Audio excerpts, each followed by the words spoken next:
2008 का इलेक्शन, 2006 में नवाब बुगटी साहब मारे जाते हैं, 2005-6 में 8 का इलेक्शन अवारान में 30% के करीब करीब टर्न आउट था। तो एक पीसफुल इलेक्शन था।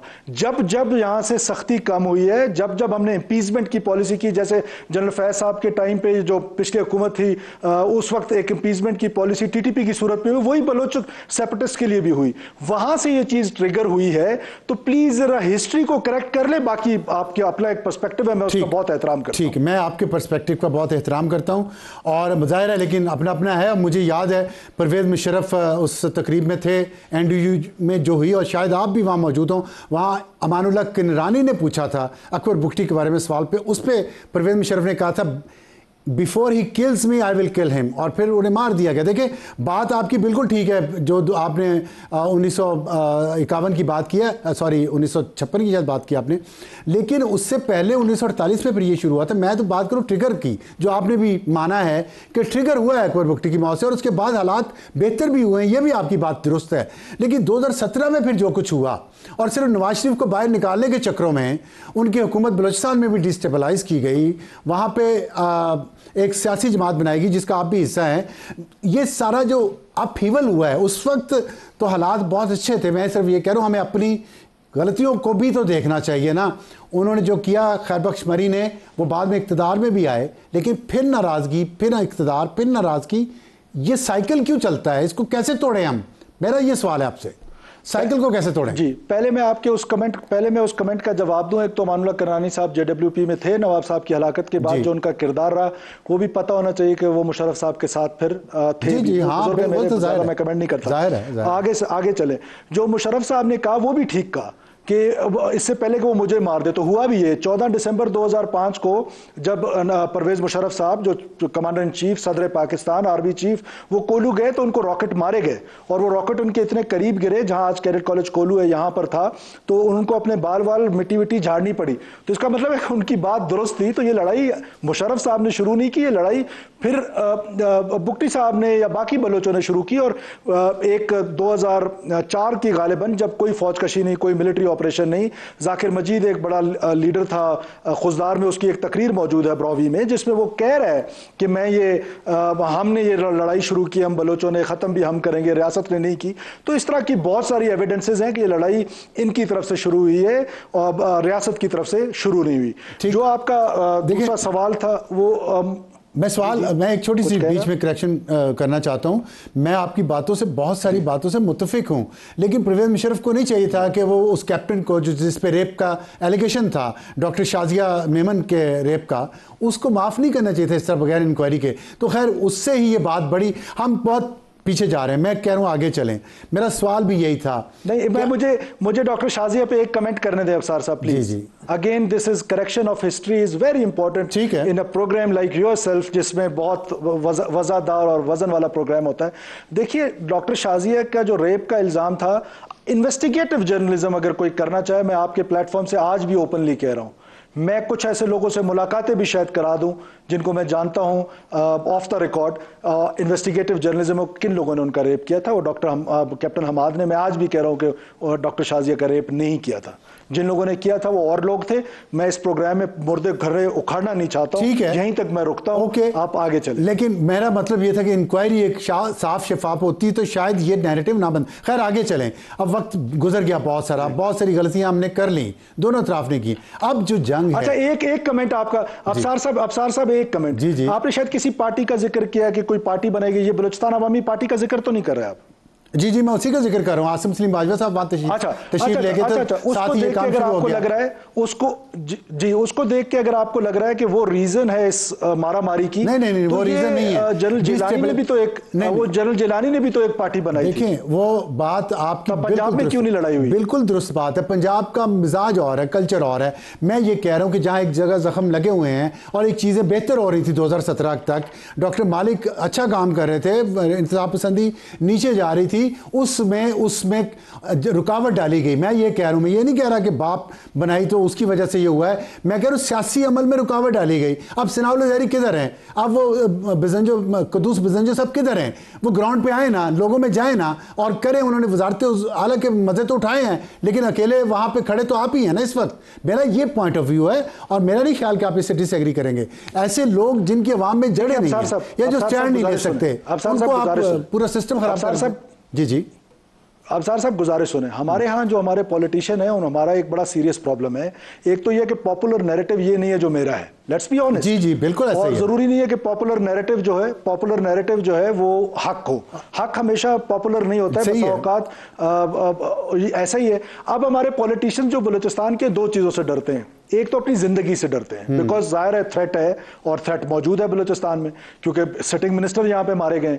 उसके बाद दूसरी चीज जो है वो पॉलिटिकल कैपिटल लूज करने से भी डरते हैं। प्राइवेटली हमें कुछ और कह रहे होते हैं, बड़े बड़े कॉम्प्रेस रहनुमा कुछ और कह रहे होते हैं, लेकिन पब्लिक में आके उनका point of view totally different होता है।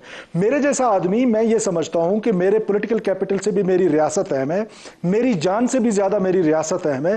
तो इसलिए मैं रियासत की बात करता हूं और दलील से बात करता हूं कि मेरे आर्गुमेंट में मैं तारीख दुरुस्त करने की कोशिश करता हूं और ये बताने की कोशिश करता हूं कि ये जो अनपैरेलल डेवलपमेंट है या डेप्रीविएशन है, ये पूरे पाकिस्तान का मसला है। ये बुनियाद नहीं है इस लड़ाई का। और बीएलए भी ये बुनियाद नहीं बता रही। ये बात सही है। बीएलए भी ये कह रही है कि मैंने तो पाकिस्तान तोड़ना है वायलेंस के जरिए। एक और चीज का आपने जिक्र किया अपने इंट्रो में, सोशल मीडिया और इंडियन मीडिया। एक तीसरी चीज आप मिस कर गए, सोशल मनूवर। ये तीनों चीजें साथ हैं, वायलेंस है, सोशल मनूवर है और सोशल मीडिया है।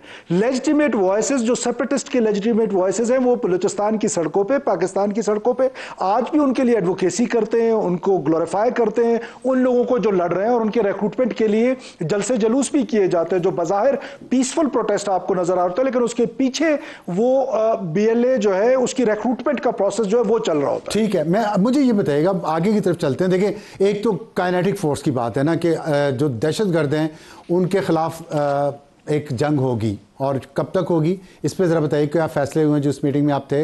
और दूसरी ये जो पॉलिटिकल साइड है, एक ज़ाहिर पॉलिटिकल और इंतज़ामी मामलात भी तो है ना, लोगों के मसाइल हल होने हैं और एक पॉलिटिकल प्रोसेस है जिस पे उनका एतमाद, ख़ास तौर पे यंग जनरेशन का, जो आपके 1,50,00,000 की आबादी में से 90 लाख वो हैं जिनकी उम्र 15 से 30 साल के दरमियान है।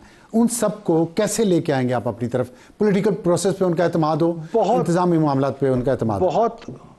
बहुत खूबसूरत सवाल आपने किया है। ये सवाल का जवाब ये है, काइनेटिक तो काइनेटिक होगा उनके साथ जिन्होंने बंदूक उठाई, बिल्कुल, जो मरने और मारने दोनों के लिए तैयार है, उनके साथ तो वही सलूक होना चाहिए। एक और हमारी ये जो यंगस्टर है, यूथ है, उसको डिसइंटीग्रेट कैसे किया गया? एक तो ये सोशल मीडिया के जरिए, जैसे मेनलैंड में आपने देखा कि मखसूस एक जमात के लिए एक एनवायरनमेंट बनाया गया आर्टिफिशियल इंटेलिजेंस और सोशल मीडिया के जरिए। सेम यही काम बलूचिस्तान में लोग जो हैं वो शायद बाहर मुल्क में बैठ के पूरे सर्च इंजन चलाते होंगे जो बलूचिस्तान में एक हेट्रेड फैलाई जा रहे हैं और यूथ को डिसइंटीग्रेट कर रहे हैं टूवर्ड स्टेट। दूसरा इसका कंपोनेंट बैड गवर्नेंस, जिसकी वजह से यूथ जो है आपके पॉलिटिकल सिस्टम से उसकी उम्मीद कम हो गई है। उसको इंप्रूव करने की जरूरत है। जो हम कर रहे हैं उसका सोल्यूशन मेरिटोक्रेसी है। आज मैं दावे से ये कह रहा हूं कि अभी जो हमने एजुकेशन में रिक्रूटमेंट की है 99.99% मेरिट पे की है। जहां 20 लाख में नौकरी बिकती थी, आज अल्हम्दुलिल्लाह हकदार को उसका हक उसकी दहलीज पे मिला है। हम उस मेरिटोक्रेसी को और एनकरेज करके, मैं चाहता हूं ये बात जो है आपने अभी की है, जहां पे नौकरियां बिकती थी, ये दोबारा कहें और इस पे कोई लोगों को गारंटी दें कि जो आप बात करें ये बिल्कुल सच है और इसको चेक किया जा सकता है कि बलूचिस्तान में नौकरियां बगैर पैसों के मेरिट पे दी जाए। मैंने प्रोविंशियल असेंबली में पहले दिन अपनी स्पीच में कहा था, मैं नौकरी बेचने नहीं दूंगा। मैं आज ये अहद रिपीट करता हूं बलूचिस्तान के नौजवानों के लिए कि मेरा ये आपसे वादा है और अल्लाह को हाजिर नाजिर जान के वादा है कि मैं अपनी पूरी कोशिश करूंगा कि एक नौकरी भी बिके नहीं और मेरिट पे लोगों को नौकरी मिले। Meritocracy is the solution, scholarship is the solution, youth के साथ इंटीग्रेट करने के लिए उनके साथ डायलॉग करना इज द सोल्यूशन। ये सारी काम जो है और गवर्नेंस को इंप्रूव करना, ये ओवरनाइट नहीं हो सकता है। यहां पर वो काम हुए हैं। अगर मैं उस पर पूरा एक प्रोग्राम करूं बैड गवर्नेंस प्रैक्टिसेस पे, तो शायद आप सीरीज ऑफ प्रोग्राम्स अफसार साहब यहां क्वेटा में आके कर सकते हैं। उनको इंप्रूव कर रहे हैं, आहिस्ता वो चीजें रिफॉर्म्स जो हैं वो हो रही है। देखिए, मैं आपको थोड़ा बजट का भी बता दूं, आपकी बात बिल्कुल ठीक है, लोग सवाल इसका जवाब जानना भी चाहते हैं। मतलब माली साल 2024-25 आपका बजट है 900 अरब रुपए का और उसमें से 667 अरब रुपए जो हैं एनएफसी अवार्ड में से मिले हैं फेडरल गवर्नमेंट से, और पिछले साल जो था बजट आपका 700 अरब था, जिसमें से 494 अरब एनएफसी अवार्ड यानी कि फेडरल गवर्नमेंट से मिला। तो इसमें ये जो आप करप्शन की बात कर रहे हैं, इसमें लीकेज कितनी रुक गई है? क्योंकि आपकी कैबिनेट के मेंबर्स, आपकी ब्यूरोक्रेसी बहुत सारे वही है जिस पे इल्जामात माजी में भी लगते रहे या उनके करीबी लोगों पे लगते रहे हैं। अब आपने क्या ऐसा सिस्टम इंश्योर करवाया है कि रिस्क का तो जी अफसार साहब ये चॉइस जो लोगों की है, ये तो जाहिर है इसमें बहुत सारी चीज़ें इन्वॉल्व हैं। मैं इसमें ज़्यादा कमेंट नहीं करना चाहता हूं कि कौन लोग कैबिनेट में है या कौन ब्यूरोक्रेसी में है। क्या 900 में से 80% नॉन डेवलपमेंट में चला जाता है। ठीक है। उस 80% का ये आलम है कि जैसे मैंने अभी ज़कात का महकमा ख़त्म करने का कहा है, आपको पता है, हाँ, बहुत अच्छा repeat on the cost of repetition में आपको बता दूं कि वो 1 अरब 60 करोड़ रुपए खर्च करते थे 30 करोड़ बांटने के लिए।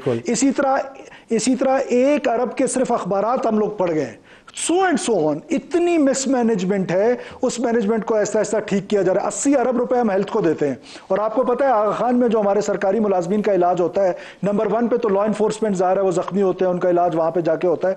नंबर 2 पे हेल्थ डिपार्टमेंट खुद है जो अपना इलाज वहां पे कराते हैं। और तो इसकी इतनी लंबी कहानी है।